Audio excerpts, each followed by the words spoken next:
estar el día de hoy acá es el estudio de caso. El estudio de caso lo vamos a hacer a partir de una lesión renal aguda.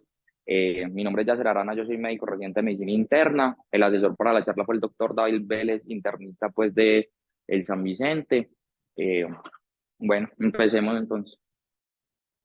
Entonces, este es como el derrotero que les traigo para el día de hoy. Vamos a iniciar con un caso clínico, vamos a entrar en contexto de quién es el paciente y qué fue lo que le pasó para posteriormente hablar de lo que es un marco teórico, unos diagnósticos diferenciales. Eh, las preguntas se las vamos a realizar al departamento de nefrología que nos acompaña y finalmente vamos a dar pues como cuál es el desenlace del caso que tenemos hasta el momento y unas preguntas pues hacia el final. Entonces, para empezar, cuando uno revisa este tema, uno siente que la lesión renal aguda es una enfermedad supremamente quimérica, que tiene muchas presentaciones y que incluso a veces se solapan muchas de estas enfermedades. Entonces, pues quise traerles dos pinturas muy bonitas en cuanto a lo que es una quimera, que una quimera es un animal mitológico griego que está compuesto pues como por varias cabezas, cabra, león, dragón, y pues la idea es que con este estudio de caso y con el enfoque que vamos a hacer, no se nos vuelvan tantas cabezas como tal de este animal y podamos darle un poquito más de enfoque a la cosa. Entonces, el caso clínico que nos convoca es un paciente masculino de 71 años de edad, cesante, sin hijos, reside en la zona urbana de la ciudad, como antecedentes patológicos de importancia, tiene una diabetes tipo 2, una hipertensión y un hipotiroidismo, una cardiopatía isquémica secundaria a una enfermedad coronaria revascularizada en el 2021 y un ACV isquémico con secuelas sensitivas. Este ACV isquémico había sido hace 2 meses, para el cual había sido hospitalizado en una clínica de la institución. Como farmacológicos tenía simplemente basal, glargina 20 unidades, empagliflozina 25, amlodipino 10, carvedilol 6.25 y prevención con ASA. Y de toxicológicos tenía un consumo pesado de alcohol. Él refería que desde los 8 años tomaba, más o menos hasta hace 10 años, es decir, hasta los 61, y decía que era 3 veces a la semana hasta la embriaguez. Entonces, el paciente consulta el 15 de este mes por un cuadro clínico que inicialmente se relató como escalofríos, diarrea, un evento cercano al síncope, tras el cual presenta una caída y tiene un TEC extraído por el personal del 123 a la institución en compañía de una vecina. Entonces, todos los antecedentes que ya vimos no estaban claros de manera inicial. Eh, Ingresa somnoliento, no es capaz de seguir órdenes, no llega hipotenso, pero llega con taquicardia y nos refieren de que se le veían las mucosas secas y un abdomen no doloroso, por lo cual se enfoca como un síndrome confusional agudo y un origen probable que sería pues una sepsis gastrointestinal, para lo cual se solicitan unas ayudas diagnósticas, entre las cuales solicitan un TAC de cráneo por el antecedente de TEC, que descarta sangrado, simplemente tiene atrofia, se inicia una reanimación hídrica con 1000 cc en bolo para dejar después a 100 cc hora e inician cubrimiento antibiótico por el antecedente de que tenía pues unos episodios diarreicos, piperacilina, tazobactam. Además se hemocultiva el paciente y se ordenan unos paraclínicos en búsqueda pues de disfunción orgánica múltiple. Entre los paraclínicos de ingreso resalta que tiene una hemoglobina de 17, unos leucos de 19.000, unos pues a expensas de neutrofilia de 16.000 y una PCR de 12, un lactato de 3,1 con un anion gap aumentado, era una acidosis metabólica de anion gap elevado, unas cetonas de 4,1 que inicialmente se atribuyeron a el ayuno que había tenido el paciente, y una creatinina de 1,6, que es con la que ingresa, sino pues, sin otra alteración muy marcada en los exámenes. Ya. Entonces, al otro día, después de la reanimación hídrica y del inicio temprano del antibiótico, medicina interna valora al paciente. Ya había más pacientes, ¿cierto? Entonces ya estaba reanimado, tenía una mejor interacción con el medio, por lo cual se reinterroga al paciente y se caracteriza mejor el cuadro. Y nos podemos dar cuenta que estamos frente a un cuadro de 2 días de evolución, consistente en dolor abdominal difuso, disentería, múltiples episodios eméticos, fiebre acompañada de escalofríos intensos, relatado al paciente, y que hacia el último día antes de consultar había presentado 12 deposiciones diarreicas, y cuando presenta la última es que presenta ese episodio cercano al síncope, no fue un síncope como tal, y posteriormente con la recuperación completa llega confuso, no puede seguir órdenes, y es el motivo por el cual lo traen. Cuando medicina interna pues lo valora, continúa muy deshidratado, pero ya no estaba haciendo fiebre, no estaba tan taquicárdico y nunca estuvo hipotenso. En los exámenes del 16 se puede evidenciar, como se ve, que empieza a prolongar un INR y un TPT y tiene empeoramiento de su acidosis, y eso va a ser muy llamativo porque pues inicialmente dijimos, bueno, no está mal, pues, no fue reanimado correctamente, vamos a seguir por la reanimación, pero se deja para revalorar en la tarde. Cuando el paciente se revalora en la tarde, se caracterizan sus problemas, se dice que tenemos una sepsis de origen gastrointestinal, una acidosis metabólica y una posible lesión renal aguda. El paciente, cuando se revalora en la tarde, vuelve y se torna somnoliento. En los paraclínicos se evidencia que el paciente depura el lactato y entonces decimos, bueno, pero viene empeorando la acidosis, vamos a mirar qué es lo que está pasando. Vuelven y se hacen unas cetonas que esta vez aumentan en el rango que tenían y se realiza una glucometría de 291, por lo cual se establece que el lactato ya depurado y que ahora la causa de la acidosis metabólica está siendo una cetoacidosis diabética. Se inicia manejo con insulina intravenosa. Al siguiente día, el paciente empieza a evolucionar mejor desde la parte clínica. Vamos a tener un resultado de un FilmArray que le pidió en algún momento a alguna persona, y se aísla en dicho FilmArray una Shigella, una E. coli enteroinvasiva, enteropatógena y enteroagregativa. Se aislaron los 4 microorganismos.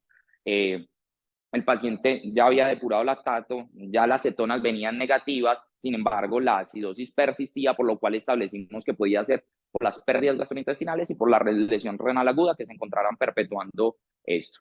Es importante que ya para el 17 el paciente tiene una creatinina de 5.37, por lo cual se inició pues como infusión de bicarbonato y se escaló pues a ceftriaxona para completar 5 días de manejo antibiótico.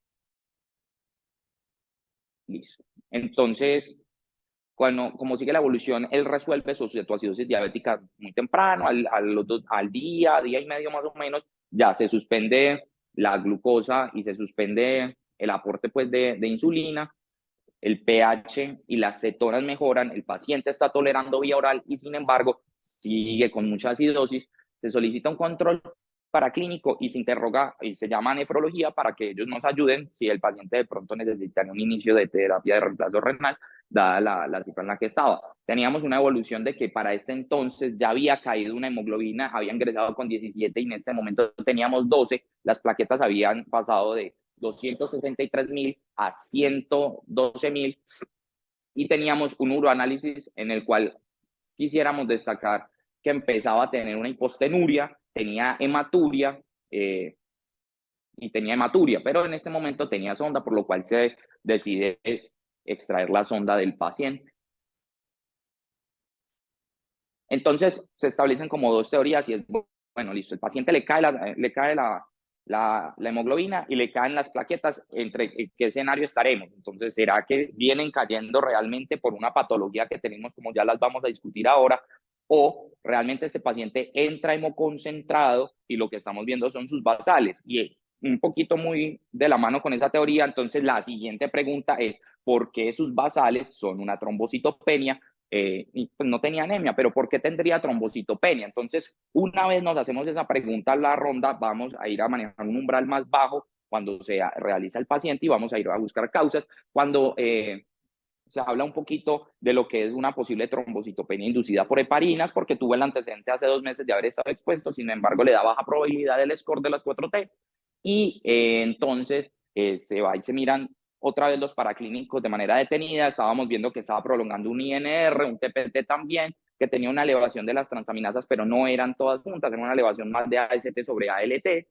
Y por el antecedente de alcoholismo decimos pues como que íbamos a mirar en el paciente algunos estigmas de cirrosis, los cuales sorprendentemente fueron encontrados. Tenía múltiples telangiectasias en la cara anterior y posterior del tórax, tenía un eritema palmar dudoso, y sin otros estigmas pues como tal de hipertensión. Se le pide una ecografía. En la ecografía vamos a encontrar de que tenía contornos lobulados, sin otros hallazgos pues como de relevancia en dicha ecografía, y se pide un Doppler portal que establece que no tendría pues hipertensión portal. El concepto de nefrología llegan ellos cuando ya estamos en meseta, ya teníamos una creatinina de 5.3, y entrábamos en 5.4 y tenía una leve mejoría de la acidosis con un ascenso del bicarbonato, por lo cual pues, se deja la infusión de bicarbonato un día más. Establecemos que estamos frente a una lesión renal aguda, código 3 sin criterio de soporte renal. Por el momento, la etiología, pues, ya la vamos a discutir ahora, pues, como tal, en la nota de nefro, y nefrología decide decir que si bien el curso pareciera ser muy agudo, vamos a descartar un componente, pues, crónico de base. Entonces, aquí pues vamos a pararnos, tenemos varios problemas con este paciente, tenemos una infección gastrointestinal y una sepsis que para este entonces 18 ya las heces eran pastosas y no había vuelto a tener la hiperlactatemia ni acidosis, entonces podríamos decir que es un problema que tenemos relativamente resuelto, no tenía otras disfunciones orgánicas, una cetoacidosis que hizo el segundo día pero ya venía resuelta, teníamos una acidosis metabólica que ya empezaba el pH a entrar en normalidad y ya teníamos un bicarbonato y lo único que teníamos era un deterioro renal a clasificar, lo habíamos puesto hasta ahora como una lesión renal aguda código 3. Esta es la tendencia que tenemos. Claramente, cuando fuimos a buscar la historia clínica, pues nos encontramos que el paciente tenía de marzo de este año, del 2021, tenía una creatinina de 1, por lo cual dijimos, podemos partir de ese basal, sin embargo hay que buscarle pues que no tenga cronicidad porque pues era del 2021, pero la tendencia pues era hacia la elevación y ya estábamos entrando en meseta. Entonces vamos a hablar un poquitico de lo que estamos hablando y es cómo se define lesión renal aguda. La lesión renal aguda, como les dije al principio, es una quimera. Realmente es un grupo heterogéneo y mucha gente habla de abordarla como un síndrome. Se define como un lado o por un ascenso en la creatinina sérica o por una disminución del gasto urinario. Su relación con la enfermedad renal crónica va a ser muy importante porque se ha visto que los pacientes que hacen lesiones renal aguda tienen mayor riesgo de progresar a enfermedad renal crónica o que muchas veces quedan pues no logran recuperar a un basal. La clasificación que vamos a usar pues es la propuesta por la guía CADIGO. La guía CADIGO pues, nos establece que lo miremos en 1, 2 y 3. Y la 1 pues va a ser el aumento de 1.5 a 2, menos de 2 veces del basal o un aumento de 0.3 en 48 horas. La 2 va a ser de 2 a 2.9 veces del basal y la 3 va a ser más de 3 veces del basal o una creatinina de mayor de 4 que haya tenido un ascenso en las últimas horas de 48 o que el paciente requiere inicio de terapia de reemplazo renal. Y otro concepto que me parece importante tener, sobre todo cuando vayamos a mirar la evolución de este caso clínico, va a ser el concepto de enfermedad renal aguda. Y es que la lesión renal aguda está definida contemporáneamente por 7 días. Vamos a hablar de menor de 7 días lesión renal aguda y más de 7 días hasta los 90 días vamos a hablar de lo que es una enfermedad renal aguda para posteriormente hablar de 1 y C. A y B cuando el paciente logra retornar a su valor basal. A va a ser cuando no tiene marcadores de daño en el uranálisis, nada de esto. B, cuando tiene marcadores de daño. Y el C, cuando aún no retorna a su basal, pero está entre 1 y 1.5 veces del valor. La siguiente pregunta sería cómo diferenciar una lesión renal aguda de una enfermedad renal crónica. A veces es complejo, a veces vamos a requerir biopsia, no son la mayoría de las veces. Sin embargo, la historia clínica es el factor más importante para nosotros diferenciarlo y es de donde nos deberíamos apoyar, preguntar si el paciente ha tenido elevaciones previas de creatinina, cuál es la creatinina basal del paciente y vamos a encontrar otros factores que van a ser muy importantes. Que todo esto que les planteo acá va a estar a favor de agudo y ahorita vamos a mirar pues qué tenía nuestro paciente y vamos a clasificarlo. Entonces, es la ausencia de enfermedad renal crónica previa, que haya un evento agudo que me explique el deterioro renal, que tenga una rápida progresión a citis es más a favor de agudo, la ecografía con unos riñones de tamaño normal y morfología conservada y sobre todo esto de tamaño normal, pues es de las cosas que mejor me ayuda a predecir que es agudo, una PTH con un punto de corte menor a 170, la ausencia de cilindros serosos anchos y pensar que estábamos simplemente frente a un componente agudo. Entonces, volviendo al paciente, nuestro paciente en la historia clínica, como vimos, teníamos una creatinina basal de 1.02 para una tasa 78 le daba, no tenía historia de enfermedad renal crónica previa, tiene un evento desencadenante como fue una sepsis bastante importante. Su ecografía renal era una ecografía que mostraba unos riñones de tamaño normal y morfología normal, no tenía dilatación de la pelvis y tenía una buena diferenciación corticomedular. La PTH del paciente era 154, el menor a 170. Por esto fue que establecimos que estábamos frente a todo un componente agudo y lo que íbamos era ahora, el único problema que teníamos sin resolver, una enfermedad renal aguda. Entonces nos propusimos pues como abordarla en ese momento. Para ese momento hubo muchos diagnósticos que se consideraron durante la hospitalización, durante todos los internistas que vieron pues al paciente. Estos son algunos de los más resaltables pues que les quiero traer: un síndrome hemolítico urémico, un síndrome hepatorrenal, una nefritis tubulointersticial y una necrosis tubular aguda. Vamos a hablar de cada uno de ellos y vamos a ir mirando pues como qué entidades eran las que teníamos frente a nosotros. Para hablar un poco del síndrome hemolítico urémico, vamos a decir que hace parte del grupo de las microangiopatías trombóticas, que esta variante, ¿cierto? Lo que llamamos síndrome hemolítico urémico típico sería muy de niños, ¿cierto? Con una incidencia en adultos que va de 0.6 por millón de personas año, mientras que en los niños va a ser 6.3 por millón de personas año, que va a estar muy relacionado con lo que es la infección por E. coli enterohemorrágica o de Shigella, algunas especies nomás, no todas, que son capaces de producir la toxina chiga, que va a ser la que destruye el enterocito, activa el complemento, porque este también va a ser un poco mediado por complemento y va a generar pues todos los fenómenos en la microcirculación. El pronóstico de esta entidad es que el 70% recuperan, tienen una mortalidad del 1%, el soporte va a ser pues como el pilar fundamental de este manejo. Es importante pues como resaltar que las manifestaciones clínicas van a ser unas heces disentéricas, un compromiso neurológico importante y una trombocitopenia, que es importante, y es que normalmente se ha establecido que dentro de las microangiopatías trombóticas el compromiso neurológico es más a favor de PTT. Sin embargo, lo que se reporta es que al comparar adultos y niños, el compromiso neurológico es más preponderante en adultos que en niños. Y los adultos casi no suelen hacer enfermedades diarreicas, sino que suelen hacer más cuadros de dolor gastrointestinal o a veces pueden ser oligoasintomáticos, sin presentación pues, de cuadro gastrointestinal, pero teniendo la microangiopatía.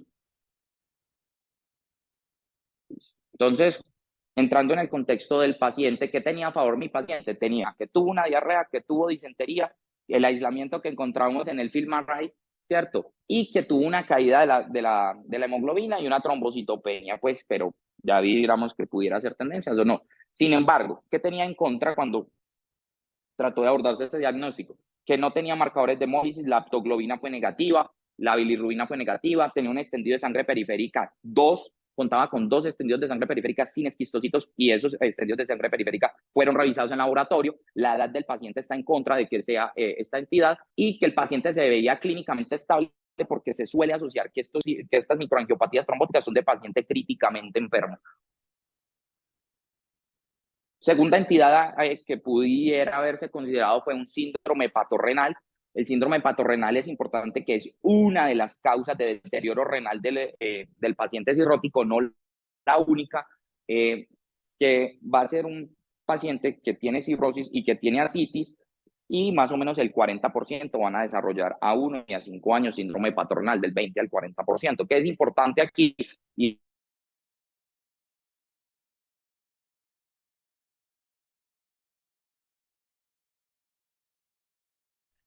realmente la respuesta a la literatura. Listo. Realmente la respuesta a la literatura va a ser de que, o sea, no hay una respuesta como tal en una caracterización, pero lo que van a responder ellos es que la citis debe siempre estar presente, y por eso algunas sociedades lo definen como los criterios diagnósticos, porque la citis es un fenómeno que precede fisiopatológicamente al síndrome hepatorrenal. Es decir, para yo tener vasoconstricción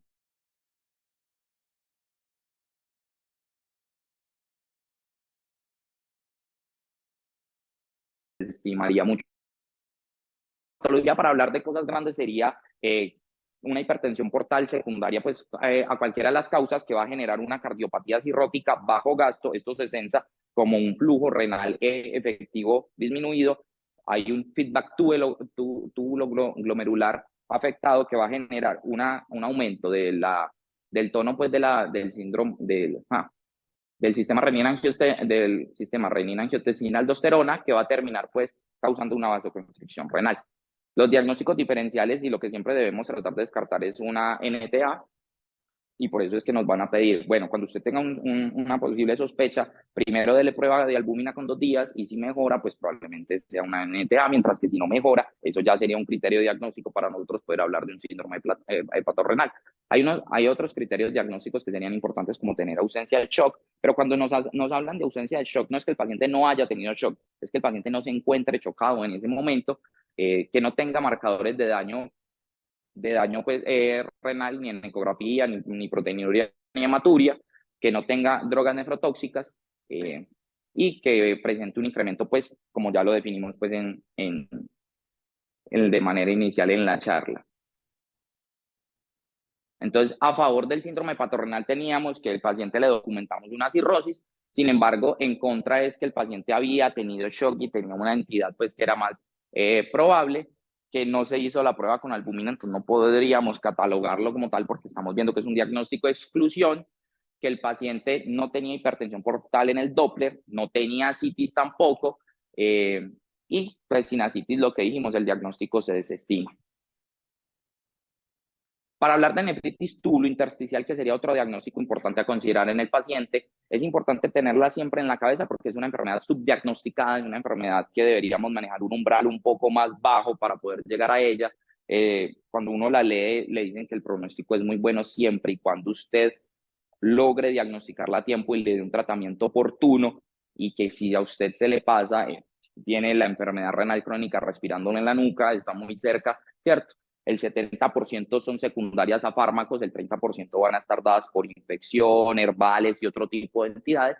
Y pues fisiopatológicamente lo que vamos a tener son reacciones de hipersensibilidad, ¿cierto? En las cuales el medicamento se sensibiliza por unas moléculas del riñón y va a haber una respuesta pues inmune contra ese riñón, caracterizada por una tubulitis, y cuando persiste pues esa inflamación va a generar una activación de fibroblastos que termina pues con la fibrosis del parénquima y termina en enfermedad renal crónica como tal. Las manifestaciones van a ser muy variables, las manifestaciones, por definición, esta es una enfermedad que es muy oligosintomática, incluso puede ser asintomática en muchas cuestiones. Sin embargo, tenemos una triada que es fiebre, eosinofilia y rash, que va a estar presente más o menos en el 10 al 20% de las situaciones. Tenemos una elevación de azoados, se caracteriza por ser una lesión renal aguda poliúrica. Vamos a tener hipopostenuria, hasta el 30% puede tener dolor en fosa renal, hay hematuria y artralgia. Los agentes importantes serían los AINES, los betalactámicos y los inhibidores de bomba de protones. Los inhibidores de bomba de protones necesitan una exposición larga, mientras que los betalactámicos con una exposición corta de días, menos de 3 días, pudieran empezar a generar, van a cursar con hematuria, leucocituria y proteinuria, y hasta el 30% pudieran presentar la triada, porque pues, va a ser más localizada, mientras que los inhibidores de bomba de protones va a ser rara vez van a presentar la triada como tal. Lo importante de los AINES es que pueden incluso presentar proteinuria en rango nefrótico, sobre todo por su gran asociación con la enfermedad de cambios mínimos. Buscando en la literatura cómo poder diferenciar una NTA de una NTI, pues se encuentra esta corte busca, dale, sigue.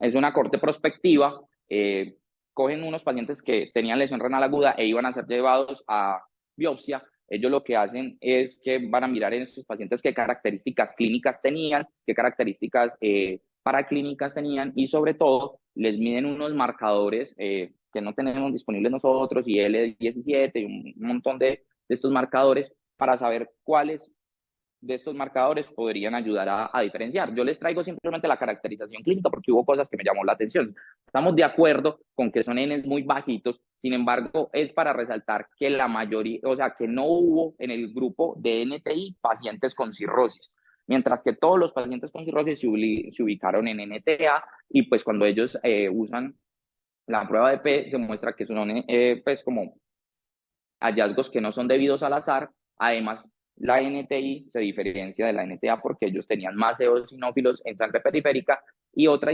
diferencia que van a encontrar ellos importante es el pH de la orina, que el pH de la orina pues era más alto en la NTI. Entendiendo esta entidad, entonces vamos a decir que el paciente de nosotros a favor tenía una infección documentada y uso de múltiples medicamentos, no previos, pero sí durante la hospitalización que tuvimos. Había unas características en el uroanálisis inicial que debería hacernos pensar: una hematuria y una piuria en el rango límite, tenía hipostenuria y era una lesión renal aguda que era no ligúrica. En contra, ¿qué íbamos a tener? Que el uroanálisis y la creatinina van a empezar a mejorar sin haber retirado noxas, o sin el uso de esteroides. No hubo consumo previo de AINES, no había cilindros leucocitarios, que si bien el rendimiento diagnóstico no es muy bueno, son muy específicos, pues este paciente no los tenía, y a pesar del rendimiento y de que entendemos que las manifestaciones clínicas no son pues determinantes, este paciente no tenía rash, no tenía eosinofiluria, ni eosinofilia periférica, ni ninguna manifestación pues que fuera acompañante. El paciente nunca hizo nicturia ni poliuria, y la proteinuria casi siempre pues está ausente. Este paciente pues tenía una o dos. Otra entidad pues que pensaríamos nosotros que es demasiado importante tener en cuenta es la necrosis tubular aguda. La necrosis tubular aguda es la principal causa cuando hablamos de lesión renal intrínseca. Se asocia a una hipoperfusión renal o a una nefrotoxicidad directa del túbulo. El 70% va a ser por hipoperfusión renal, es una lesión que inicia prerrenal y posteriormente por la hipoxia tan marcada en las nefronas yuxtacorticales, pues el túbulo va a empezar a sufrir pues hipoxia y por lo tanto va a empezar a morirse las células epiteliales. Tiene una fisiopatología que va a ser un fenómeno de extensión, que es lo que les acabo de una iniciación, posteriormente una extensión que es una replicación de la apoptosis de las células, un mantenimiento, y posteriormente una recuperación en la cual se regenera el túbulo en caso de que no haya sido muy intensa la noxa. Vamos a hablar de que es un diagnóstico clínico, identificando el factor precipitador y las características pues, de la lesión renal aguda, y el pilar fundamental del manejo va a ser la prevención, y lo que nos plantean es que deberíamos tener protocolos para evitar la lesión renal aguda prerrenal, entonces nefroprotección en los pacientes que ingresan a UCI, o en los pacientes que van a ser llevados a cirugía cardíaca. Los parámetros que nos van a ayudar a diferenciar NTA de prerrenal es el uroanálisis de la prerrenal usualmente es normal, mientras que en la NTA vamos a tener células epiteliales altas o cilindros de color marrón, que habíamos dicho que era muy de afectación tubular. La FENA de estos pacientes va a estar aumentada porque no van a poder hacer la reabsorción de sodio. El sodio urinario va a estar aumentado porque, como les dije, no puede haber reabsorción. La relación Boone-creatinina es menor de 15. Lo que les digo es, llénense de criterios para pensar. En este tipo de entidades no es como que si tiene esto ya es esto, no, es ir sumando un montón de criterios para ir estableciendo hacia dónde vamos. Tiene una densidad urinaria disminuida, tiene una proteinuria que puede ir de leve a moderada, mientras que la prerrenal no tendría proteinuria, y el sedimento urinario pues podríamos ver cilindros granulosos, mientras en la prerrenal serían cilindros hialinos. Bueno, entonces ya cuando leímos pues como todas las entidades y todo, aquí habría una pregunta que había que hacerse: es qué hay que hacer por los pacientes con NTA. Cuando uno revisa la guía CADIGO, pues ellos no recomiendan dopamina dosis de efecto dopa, ¿cierto?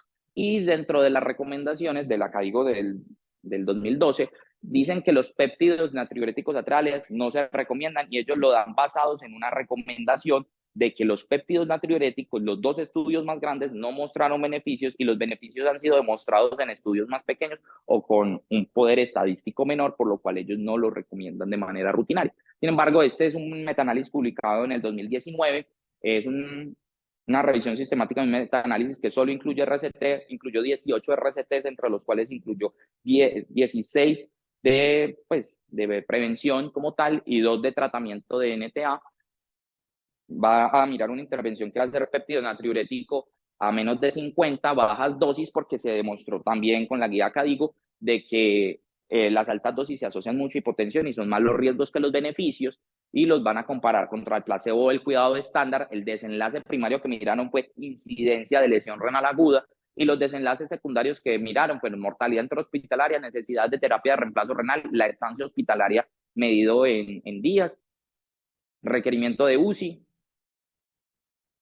Y de manera importante, estos son pues como los forest plot que les traigo. Este es el forest plot de los metaanálisis, del metaanálisis que le realizaron a los RCT de prevención, sobre todo para mirar lo que es la incidencia de lesión renal aguda. Me parece importante resaltar pues que la guía CADIGO cuenta con estos de aquí para arriba y de ahí para abajo no estaban todavía, y es importante mostrarles que, pues, me pareció muy interesante que el estimador puntual de este metaanálisis es estadísticamente significativo, mostrando una reducción del 50% aproximadamente, no cruza el intervalo, y esto analizándolo estadísticamente es como si bien los estudios superiores les faltara, era N para poder demostrar la hipótesis como tal. ¿Vale? Eso. Aquí les traigo los otros dos forest plot. El forest plot de mortalidad intrahospitalaria realmente es estadísticamente no significativo, y les quiero traer a colación nuevamente el comentario, y es como si los estudios previos les faltara N, porque si ustedes observan este segundo forest plot de prevención, pues, o de disminución de la necesidad de terapia de reemplazo renal, es estadísticamente significativo, pues cuando usted usa péptidos natriuréticos en infusión por 12 o 24 horas, pero si ustedes ven, todos los estudios mostraron exactamente lo mismo, tiene una heterogeneidad muy baja, y lo que nos van a mostrar aquí es que todos los estudios habían mostrado que estaban a favor de los péptidos natriuréticos, pero que sus intervalos de confianza no eran tan estrechos y cruzaban la unidad. Sin embargo, cuando el N aumenta, los intervalos se hacen más cortos y ya no alcanza a cruzar la unidad, por lo cual podría plantearse pues como una opción en los pacientes. Ya entendiendo este concepto, entonces quisiéramos hacerle las preguntas a los expertos, muy aunada a la exposición que acabamos de hacer. Entonces, mi primera pregunta sería, en un paciente con una anoxia intensa, en quien se ha establecido que estamos frente a una lesión renal aguda por una NTA, no viene mejorando con manejo usual, he corregido las causas y todo, ¿qué otras alternativas terapéuticas pudiéramos considerar, sobre todo a la luz pues, del metaanálisis que acabamos de ver? Y si estaría pues, indicado el uso de terapia de reemplazo renal temprano de cara pues, a un soporte.